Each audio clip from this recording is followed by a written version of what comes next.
welcome back to another episode of Grandma's Room. I'm Ben, I'm here with Joffrey, and today we're going to be talking about 69 UFO Berkshire UFO sightings and the Bell Witch. It's episode 57, by the way. Yes, not 69, but there's 69 of them. It'll be soon. We should do something for episode 69. Fuck yeah, dude. Like a family sex tape? Not what I meant. I was going to say maybe a 3-hour podcast. Shit, son. Or even a 69-hour podcast. Go for 3 straight days. Yeah. Why not? Well, we should get started. Time is of the essence. It is. You want to get started? Sure, I'll get started. Alright. Okay, so this week, after 5 consecutive episodes of doing one book, finally we're back to weird shit.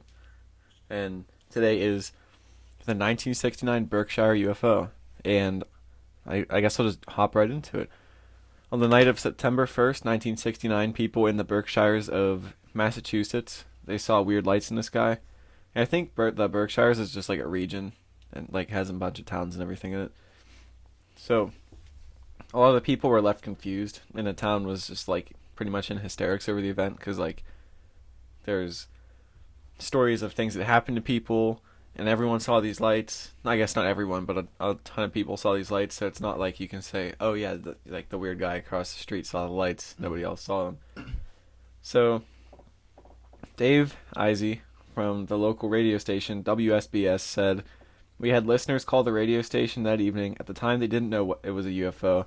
They just, called the station to say something bizarre had happened." So they were, because radio was way bigger back in the 60s, yeah. So they're like, we need to tell someone, why not the radio station? It's like the internet, pretty much. Yeah, everyone listened to the radio station.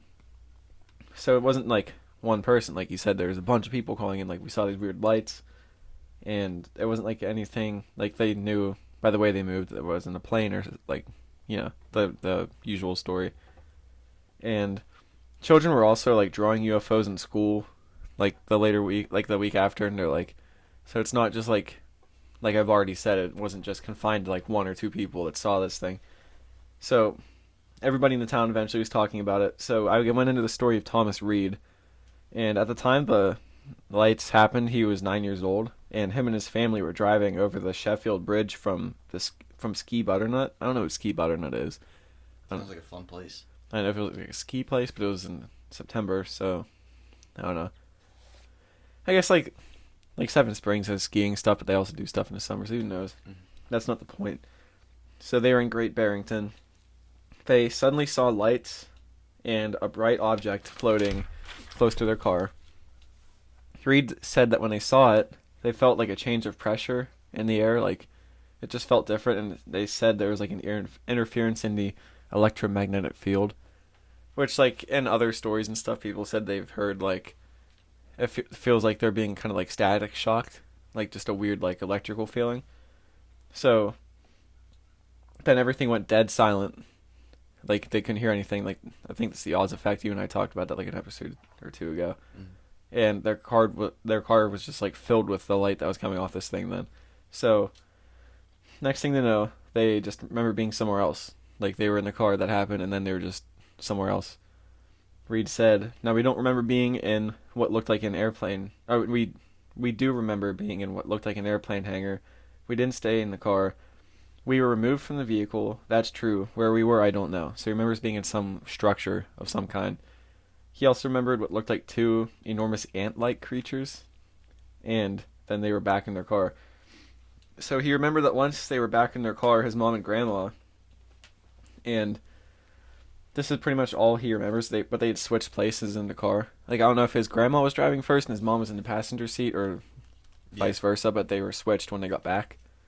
So he had also apparently had more UFO experiences throughout his life, before this. So in 1966, Reed and his brother remember seeing a craft on the ground, and it looked like a turtle shell, the turtle shell type shape. And he said it almost had panels of some sort. It was about 60 feet around. We did not see any landing gear or windows. It looked completely sealed. And they also saw the same craft again in 1967. So this happened in 69, so years before they were seeing this thing. but I don't know if that's like a kid's memory or what, but it's strange. So another story from that night was Tom Warner. So on the night of the sightings, Tom Warner, he was a little boy. It didn't say what his age was, where I couldn't find it. And he was at his neighbor's house. Her name was Jane Shaw. I think it was just like a thing, like where she was watching him for a little bit. So when he went there, he said he suddenly felt what he describes as a telepathic wave, and it was like somebody speaking to him inside his head, telling him that he needed to run back home, like now. Like he just got this urge to run home. But you also hear that a lot in these stories, like they get like the sudden urge to go outside or like do something. Yeah, that one lady made a peanut butter and jelly sandwich. After the sighting, right? Mm-hmm. Yeah. Which one was that? I can't remember. I can't remember either. But he was young, so this obviously, like something in his head telling him, you need to get home now. It freaked him out, so he like it would freak me out as an adult if I would probably feel more like I'm going crazy if that happened, but. So he bolted out the door, and he went to get home across the street. I think it was just like his house, the street, and then Jane Shaw's house. So he didn't have far to run, but then when he was running, he realized he wasn't actually like moving. His body was making like the running motion, but he wasn't going anywhere. He was just running in place. And after about 5 minutes of this happening, he was running in place for like 5 minutes, I guess, trying to like break free of whatever. And he looked to his left, and he saw a UFO in the sky that was close to him, and out of nowhere, there was a really strong light beam on him. And Jane witnessed this whole thing. I don't know why she didn't run out of the house to like help him as an adult watching the kid. Like, if you see the kid just running in place as fast as he can, something's wrong. But, I don't know. So I guess I wouldn't know what to do if I saw that. But after the light hit him, he said it felt like the air and energy inside him had all been like sucked out, and he was just gone. He couldn't remember how. I don't think he remembers floating up to the thing, but like he was just like blacked out or something. So he was gone from the neighborhood and appeared in some sort of ship. And he remembers seeing a girl named Melanie Kirchdorfer, and they had never met before, but she had also seen a UFO 2 miles away at Lake Mansfield. And then quickly he was back on the ground, and he was at the other end of the property. He like just showed up back at the other end of the property. And he was sprawled out on his back, and the light beam was still on him now. And he tried to get up to run, but he couldn't move. So he was just like sprawled on his back, and he couldn't move. He was like struggling to get up. And then he said he heard a voice in his head saying, "I'll be done in a minute." And then, like literally a minute later, the UFO was gone, and he was able to move, and he ran home. Jane Shaw had witnessed this whole thing and said the ordeal lasted about 7 minutes. So I guess he was just up in the craft or whatever for 7 minutes. So now we go to Melanie Kirchdorfer, the girl that he saw on the ship. She was eating ice cream by Lake Mansfield with her family at the night of the sightings. And when they were by the lake, like, I think what it was there's like a Dairy Queen on the lake. And they were backing into the parking spot at the Dairy Queen. They're all eating their ice cream. And they said that a blinding white light hit their car. And their dad, like, for some reason decided to chase the craft when he saw it. Like, they saw the light, they looked up, and, like, there's the UFO or whatever. And their dad was like, let's chase this thing. And, like, her and her sister were, like, begging him, like, screaming and crying, don't follow this thing, because they're just terrified. And she said Melanie and her sister, they started to shake in fear. Like, I don't know if, like, all of a sudden they just started, like, shaking. But then she remembers levitating and being on some sort of ship. I'm guessing the same ship as Tom was on. Then she remembered being in a room with a bunch of other children. She also remembered being laid out on the ship, like laid out on a table or something. She said, I was in a room with just young people. They were like children, and they would just disappear one by one. So like she saw these kids, and then they would just disappear. And then after seeing them disappear one by one, she just woke up at the lake and had to walk home by herself at night. That would be fucking scary. Yeah. If you just... Because I don't know if she remembered this immediately. Because I know, like, a lot of these stories, like, they... Like, right after it happens, they don't remember. But, like, something later in life, like, triggers a memory. And then it all comes flooding back. But if I blacked out and just woke up laying next to a lake at night by myself, I would probably be pretty freaked out. So, when Melanie and Tom did meet for the first time, despite never meeting, Melanie said she felt an immediate connection to him. So like, it goes. I mean, I wouldn't say that's proof, but it's like some sort of validation. Like, they never met each other. He said he saw her.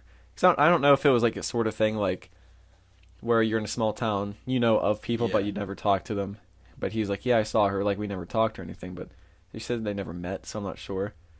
But if not actual proof type of validation, it would be personal validation if you guys like felt a connection after you said you thought you saw her on the ship. But like apparently, like I watched, what made me research this was Unsolved Mysteries. They had like that reboot on Netflix, and I think it was Thomas Reed's family. His mom owned a diner or something, and after they talked about like witnessing all this stuff, people started like harassing them because I think they were from out of state. Okay. So it was like, I don't know if it was also because of that, like they were outsiders. But he said like people would harass his mom and like follow them home and everything after telling this story. And like one guy apparently like jumped up naked on a table or something at a restaurant, or I can't remember if he was naked or if that's just what my mind did. I'm pretty sure that's what happened. But that's also, I don't know if I believe it because all of it does sound nuts. Yeah. But there's multiple people, and they haven't made money off of it except for Tom. Tom Warner does like art and stuff. Okay. And he sells his art, and some of it's like space stuff, but like, I can't imagine that he'd be getting rich off of it. But most of them, like, they're like, yeah, this ruined my life, like saying that this happened. So it's not like they're doing it for fame and money because their lives are ruined. Like, so like, it's I wouldn't say it's validation, but it kind of makes me lean towards like they're not lying. Be it, I don't know if it's like mass hysteria, and like because your mind can do crazy things, but I don't know if it's, I don't know. It just seems odd that all of them experienced something. Those two never met. They felt they had like the same memory of being up in a craft with kids. Jane Warner. Wait, not Jane. No, Jane Shaw said she witnessed the whole thing happen to Tom Warner. And then, I don't know. It just seems odd. It was a cool story, at least, I think. So yeah, that's what I got on the Berkshire UFO. Of 60. Yep. Donna sold it. Yeah, Donna. Cult leader. So, do you want to hear about the Bell Witch? Yeah. I heard about this on Ghost Adventures. Can I see that pen? Yeah.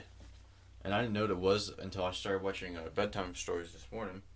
And I realized, oh shit, I watched this on Ghost Adventures. So, this story takes place... Thank you. Oh, that was loud. Yeah.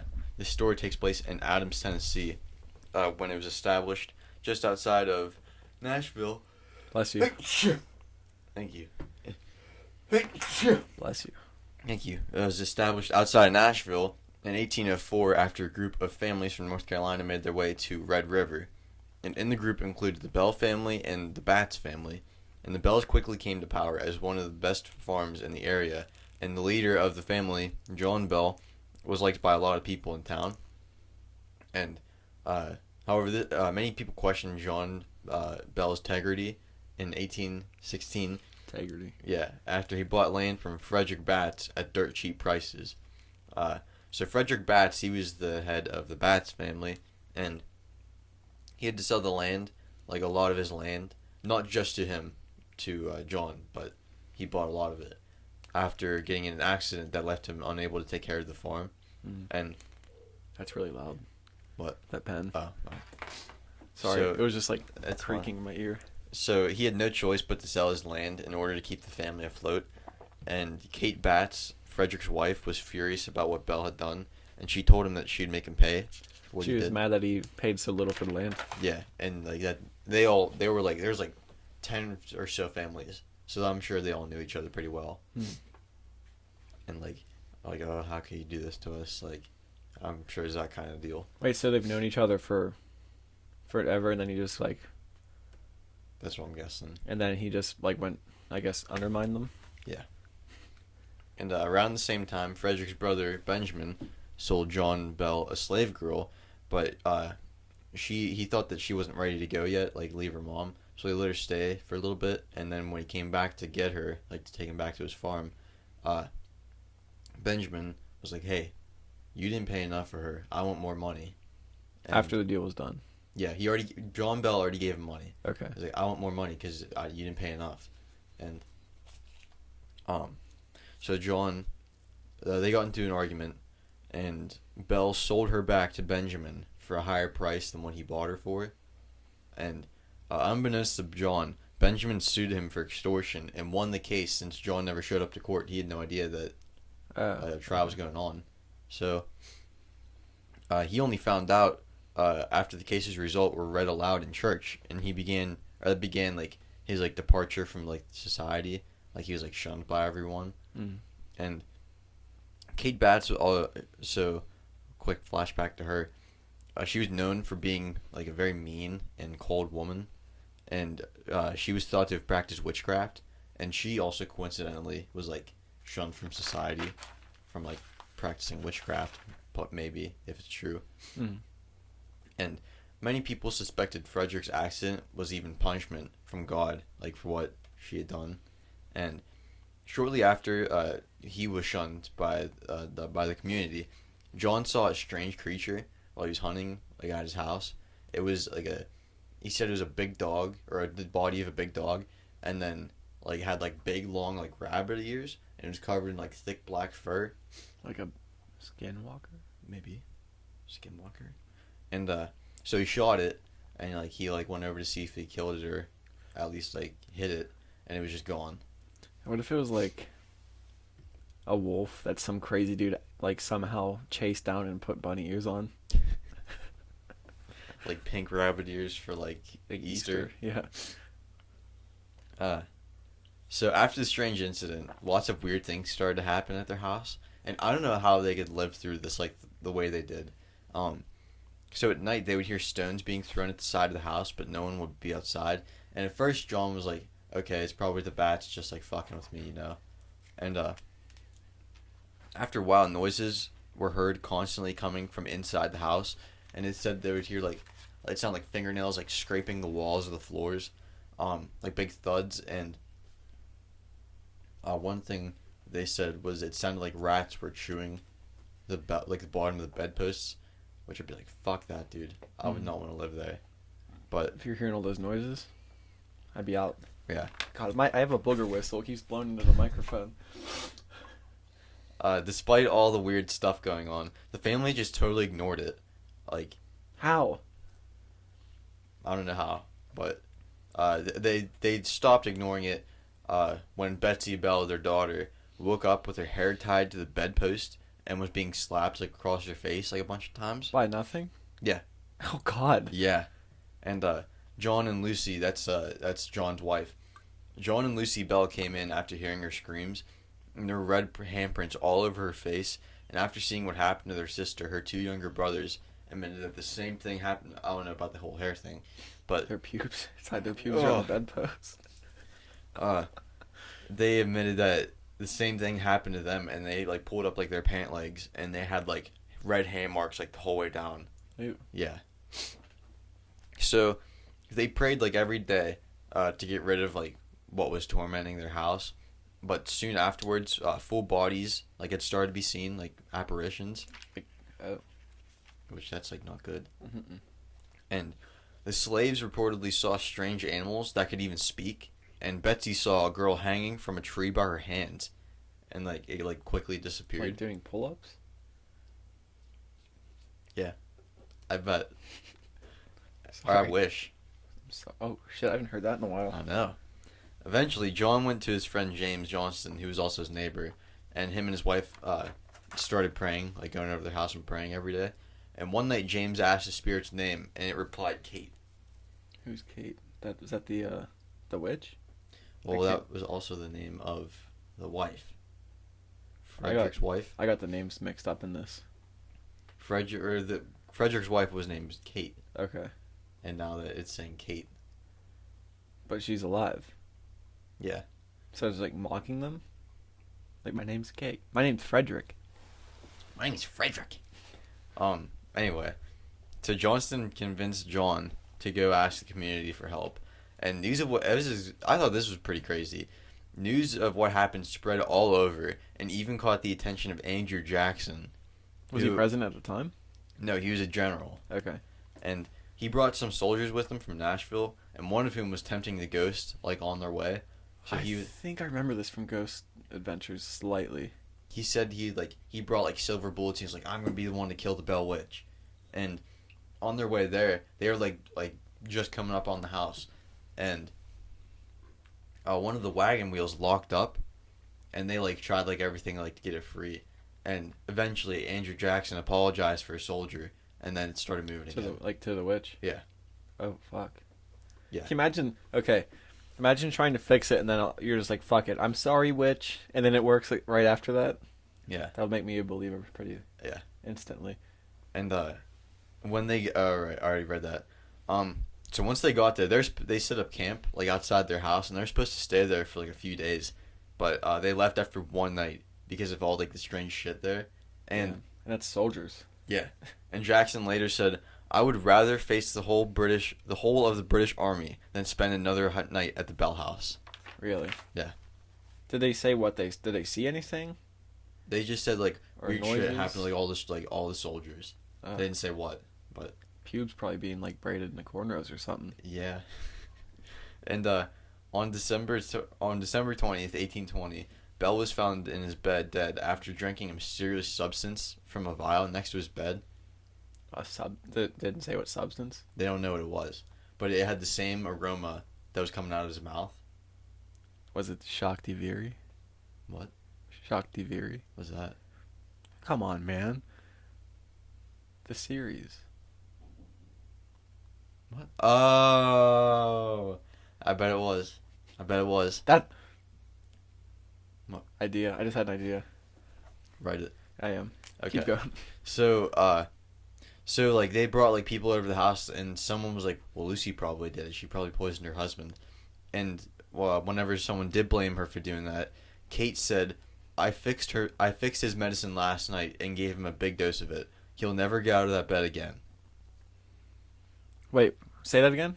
So the ghost, you mean repeat like the whole thing? Just like that last quote. Okay. "I fixed his medicine last night and gave him a big dose of it. He'll never get out of that bed again." So she poisoned him. Yeah. She, like, hated John.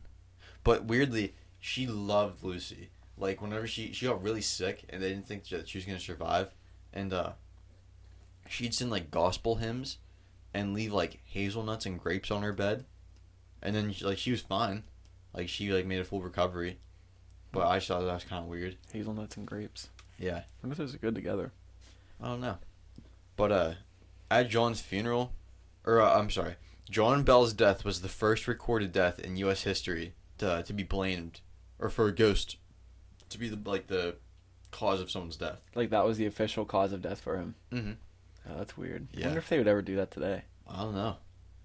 But I don't know if I believe this, but it said at John's funeral, Kate was heard laughing and like singing drinking songs. Was she drunk? The ghost Kate. Oh. Not like, living Kate. Yeah, I got the names mixed up in this story. Well, one of them does have the same name. So, and it said at the time like there's no way it could have been the real life Kate, or at least like actually like going and like tying shit up. Yeah. And because she was alive for the 1830 census, so it's not like she was dead before, like she died before all this stuff started happening, and she was like coming back to haunt them. So it was either an actual ghost by the name of Kate, or it was just mocking her. Yeah. That's kind of freaky. Yeah. I can't imagine like having a ghost and then being like, "What's your name?" Which I wouldn't do. Yeah. I'd just move out. But then it goes Joffrey. I'd be like, "Oh, God damn it!" I'd just be like, "Why?" And it said after John's death, like Kate seemed to like almost disappear.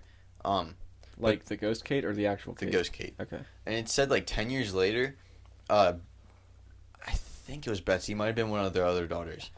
She's going to marry some guy, and she saw the same girl hanging from a tree, and the girl was like, "Don't marry him," and she was like, "Okay." It spoke to her. Mm-hmm. And she was like, "Don't marry him," and she was like, "Okay," And she didn't. Mm-mm. And the guy left town, like right after. But I wonder what his story was. I don't know. He did have a name, but I just didn't write it down. Billy the Kid. Yeah, I bet it was. And even today, like descendants of the original Bell family still have like weird stories. Like one of them that they had, it was the one that's still alive today. He was like my grandma whenever I was little. She called like my dad in the middle of the night, and she was like someone like broke into my house, and they went over, and all of the china in their cabinet had like been like thrown on the floor, but none of it broke, which I thought that was kind of weird. Oh yeah, was it thrown or wonder if she was like, fuck this shit, I'm over with it. No, I'm saying, what if she like just took it dish by dish out, set it on the ground, and then called, someone broke into my house. Come look, the china didn't break. You're like, what's she talking about? The china didn't break. And then they go there and it's just all stacked on the floor. I don't know. Who knows? But now I want to watch the Ghost Adventures episode. But they took it off Hulu. It's on Discovery. I don't have Discovery. Oh. Yeah. I had a couple thoughts during the story. When you said stones being thrown at the house at night. Mm-hmm. And just from like listening to like Mysterious Universe and stuff like that, that's really common in Bigfoot cases, which not my cup of tea, but it's also common in poltergeist stuff. And same with like the scratching noises. Mm-hmm. And there's also a lot of the times in poltergeist stories where like they'll hear like the sound of a marble hitting the floor and then rolling. Oh yeah. There was you remember it was an episode of BuzzFeed Unsolved where Ryan threw a bouncy ball and the kid threw it back. That was in like some old hospital or something, Yeah. right? I haven't watched that in forever. I know. They have it on Hulu. Oh, it's so weird that it started on YouTube now. It's on Amazon too, I think. Really? If it's not anymore, it used to be. Okay. I don't didn't know have that. Amazon anymore. Last time I had it, it was on Amazon. I used to fall asleep watching that, and I stopped because I woke up to the actual recording of the exorcism. And I don't know if this is a coincidence or not, but I woke up, and this was when I was still living at our mom's house, and my bedroom was the basement, and the basement I had the door to the garage, and I woke up to that playing. The basement door was open, and so was the garage, and I was just looking outside, and I was like, I woke up and I was like, fuck this. So I like turned it off, and then like I just turned something funny on because that's my go-to if I'm freaked out. Close the door, and I think I left one of the lights on, and I was like, I'm going to sleep with a light, and I think I had like a knife or something. I don't know what a knife would do for a ghost. Yeah. Yeah, that freaked me out. I don't know. But also the animals they said the people saw when they would like talk and everything. Mm-hmm. I think that would probably freak me out more than ghosts. Yeah. If a fucking animal walked up to you and started talking to you. Like a bird. Like I'm just thinking, like, what if a deer walked up to you? And it's like, greetings. Salutations. What do you think they would have said, though? Like, why did they say anything that the animal said to them? Like, what if it was just, like, some weird, like a deer talking in German or something? What if it didn't... I don't know why my mind went to this. A deer Hitler. God damn it, dude. Is that what you're going to say? I was going to say, what if the deer walked up? What didn't actually talk, it was to open its mouth, like, and it was just like a speaker playing a Hitler speech. But it was like 100 years before that happened. Hitler was a bad boy, guys. Yeah. He was Hitler was a very naughty, naughty man. Why does that sound familiar? It should. It's from the episode of South Park where, like, a zombie episode, and Cartman went to school as Hitler, and the principal was showing him, like, a educational film about, like, why he was bad. The zombie one? Was the homeless zombies? It was... Kenny died, and they were trying to bring him back to life, and he turned into a zombie. Was it an old episode? Yes, it was, like, season 1 or 2. I don't remember that. It was Chef. I watched one when I was at the beach, because I would wake up before, like, anybody else, so I'd just go watch South Park, and I didn't know it was on that early in the morning. It was on at, like, 7 every morning. Mm-hmm. And I saw one where, like, Chef went to, like, the Something Explorers Club. Oh, yeah. And he became, like, a pedophile. They, like, brainwashed him to become a pedophile. Yeah, that was the one where he died. Chef died? Yeah. I must have not been paying attention to it. At the very end, he like fell off this cliff, and he fell on like this like big rock, and there's like a spike through him, and then he got eaten by like a tiger and a bear. Oh, that show, dude. Did you see they got renewed through like season 30 on Paramount? I might have to. And they're making movies. Yeah, they got 2 movies this year, is what they're gonna bring. Nice. I might have to subscribe to Paramount. I saw it's like $5 a month. Dude, I asked Mom if we could get it, or I was going to, because they have Beavis and Butthead too. Oh, the old episodes. Yeah, they have all of them. They also have that iCarly adult reboot. Yeah. If you're interested. I saw a commercial for that iCarly thing. They like had beers in their hands. I was like, this doesn't seem right. There's a meme I saw yesterday, and I guess there's an episode where the girl's asking Freddie and Carly for a threesome. Serious? I have to watch that show. Yeah. I don't know. It sounds. I don't know It's how weird to think about, like, because I used to watch that when I was in like 5th grade. Yeah. And the worst that happened was like Neville going, "You'll rue this day." Remember that episode? Yeah. He like jumped out the window or like rappelled out the window or something. What? Someone I remember rappelled that. out of the window down to the street. It was some fucked up thing that happened. Do you remember Big Time Rush, dude? Yeah. I used to watch that show like crazy. I remember. Oh, The swirly slide. Gustavo.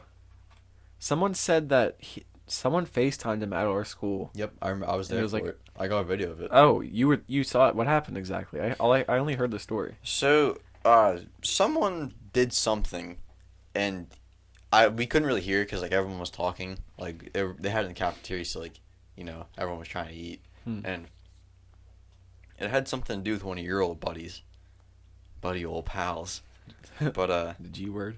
yeah, but yeah, they had him like projected on the side of the wall. I'll try and find it, but it was like freshman year. But were they like talking to him? No, I think it was just a video that like he sent in. Like a cameo thing? Yeah, kinda. Like, have you ever looked at Cameo? You just like pay celebrities to like send you or a friend a message. Yeah, like I know what like their whole deal is. Is that what that was? I don't know if Something that's like what it that. was, but yeah, can't find it, but I'll find it some other time. You know, he's a comedian. Really? I'm pretty sure he's a comedian. He has like a podcast and everything. I subscribe to it. I've never listened to it.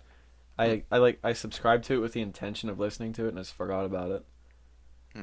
It just seems weird that I've never seen like a big comedian, which I don't know how big he is as a comedian, Yeah. but I've never seen a comedian on a kids show. I want to look up who it Kenan is. Thompson was on. Nickelodeon, right? Yeah, if I'm not mistaken, he was on a crossover episode with iCarly and Victorious. Oh wait, sounds familiar. What's his name? Kenan Thompson. No, I'm Gustavo. looking at Gustavo. Yeah. Gustavo Rock. Is that it? Yeah, Steven Glickman. That's his name. Okay. Steven. How do you remember that last name? I don't know. It's spelled like Rocque or something. Steven Glickman. How old is Gustavo a real producer? That's one of the questions that came up. Well, is he? No, he's a comedian. Yeah. I'm about to poop my pants. It's called the Nighttime Show Podcast. He's a bunch of shit. It's loading. Oh, rest in peace to Trevor. Yeah. Fuck, I can't remember his last name. From The Whitest Kids You Know. Yeah. WKYK. His name. Trevor Moore. He, I don't know what the cause of death was. All I saw was an accident. But, like, did they start on YouTube? Whitest Kids You Know? I think they started so. on YouTube. Then they had that IFC show for a while. It was. Wait, Portlandia is different, right? Yeah, Portland is like Fred Armisen and Carrie Brownfield. That show's pretty funny. Mm-hmm. Whitest Kids You Know the show was hilarious. Remember the Abe Lincoln? What? Oh What? yeah, What? Hey. he was in the What? theater.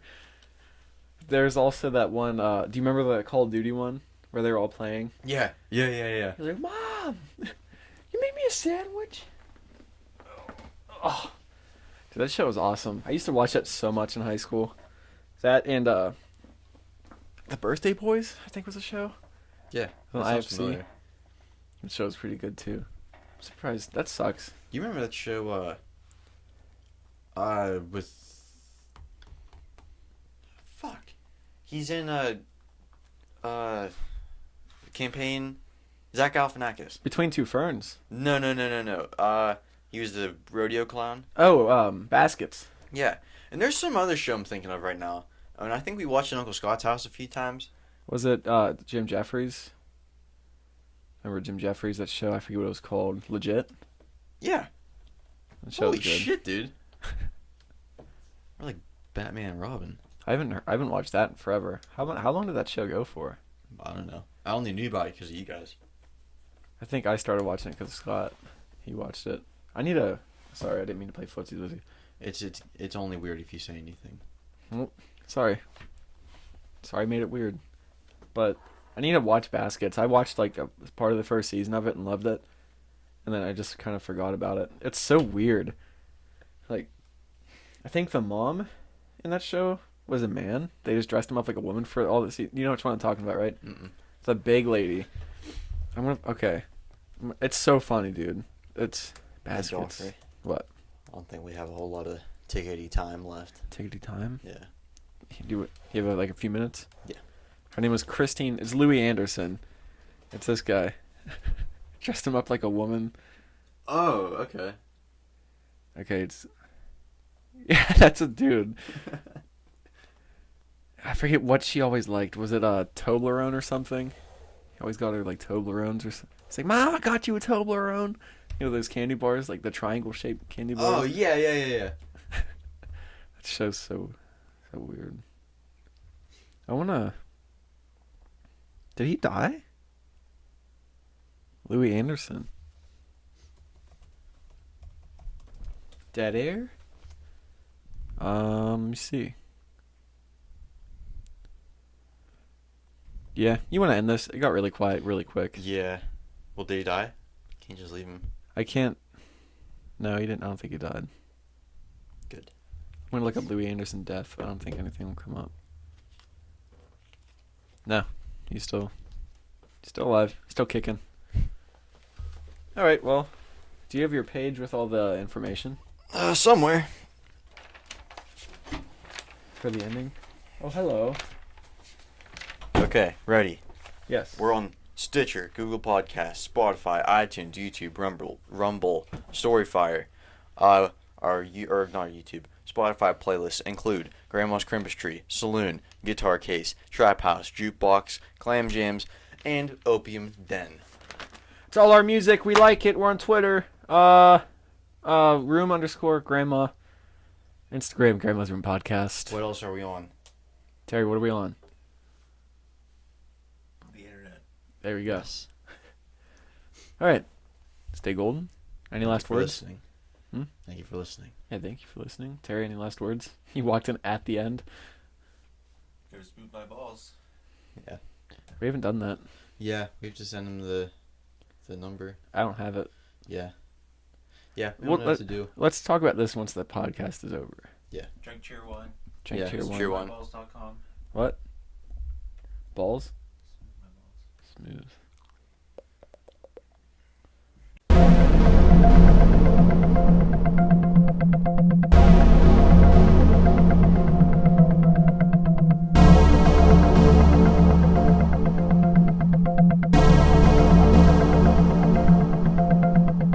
Grandma's Room.